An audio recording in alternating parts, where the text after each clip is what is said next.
ستم کا نشانہ بنایا گیا۔ شعب ابی طالب جیسا معاشرتی بائیکاٹ کیا گیا جس میں بنو ہاشم کے افراد سے قبائل مکہ نے لین دین 3 سال کے لیے بند کر دیا۔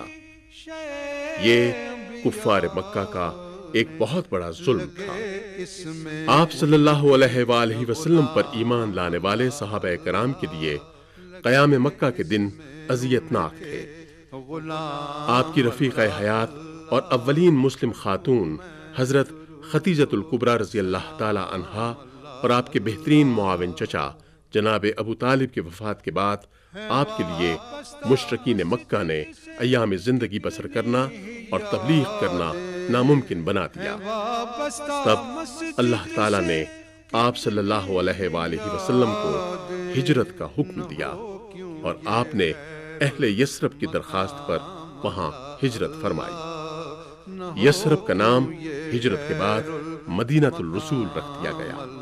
مدینہ جب لفظ زبان پر آتا ہے تو منہ میں ایک مٹھاس، دل میں ایک محبت اور عشق رسول صلی اللہ علیہ وآلہ وسلم کے اثرات چہرے سے نمایاں ہونا شروع ہو جاتے ہیں۔ مدینہ منورہ ایک ایسی سرزمین جسے سرزمین بہشت بھی کہا جا سکتا ہے۔ مدینہ منورہ کا شرف اور عزت اس دن بڑھ گئی جس دن حضور علیہ السلام نے اپنے نالین پاک کو اس زمین پر رکھ کر اس کو شرفیاب کیا کہ یہ حضور کی علیہ السلام کی جوتی کو بوسہ دے۔ اللہ اس زمین کو پسند کرتا ہے، اللہ بھی اس زمین کی عزت کرتا ہے جس زمین پر حضور پر نور حضرت محمد صلی اللہ علیہ وآلہ وسلم کے قدم مبارک آ جائیں۔ مدینے کو بعد میں عزت ملی، لیکن اس سے پہلے مکے کو بھی عزت ملی کہ حضور علیہ السلام کا ظہور وہاں ہوا تو اللہ نے قرآن میں قسم کھا لی، لا اقسم بہذا البلد وانت حل بہذا البلد ووالد وما ولد، کہ پیارے حبیب میں کبھی اس شہر مکہ کی قسم نہ کھاتا، اس کی قسم اس لیے کھا رہا ہوں کہ اس میں تو رہتا ہے اور ایک باپ رہتا ہے، ایک بیٹا رہتا ہے۔ یعنی حضور علیہ السلام نے مکے کی قسم کھا کر قیامت تک ایک سند دے دی کہ مجھے وہ سرزمین بہت عزت والی لگتی ہے، بہت پیاری لگتی ہے جس زمین پر حضور صلی اللہ علیہ وآلہ وسلم کے قدم پاک ہیں۔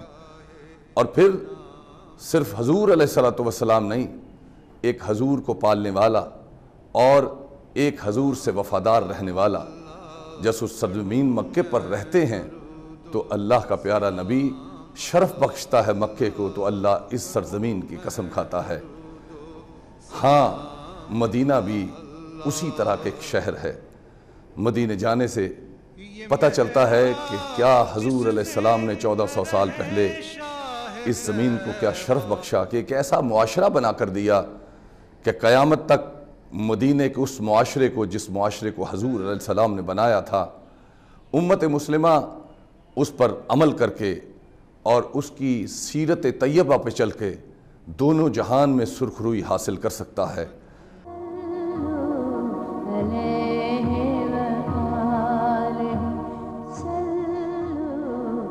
جبل احد کی ایک چوٹی پر حضرت ہارون علیہ السلام کا تعمیر کردہ قبا، جس سے اس شہر مبارک کی قدیم تاریخ کا بخوبی اندازہ کیا جا سکتا ہے۔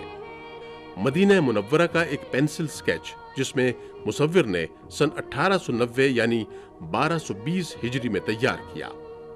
رچرڈ برٹن، معروف انگریز اسکالر، نے سن 1952 میں ایک مصور کا تیار کردہ مدینہ منورہ کا یہ سکیچ شائع کیا تھا، لیکن معلوم ہوتا ہے کہ یہ سکیچ 17ویں صدی کا ہے۔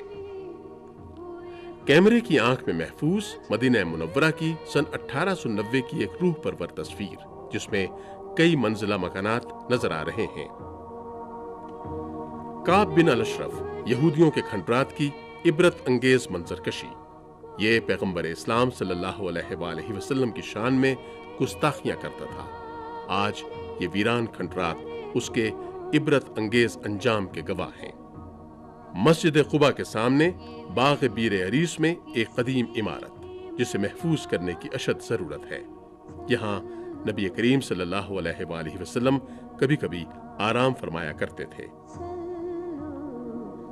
قباء میں موجود قلعہ قباء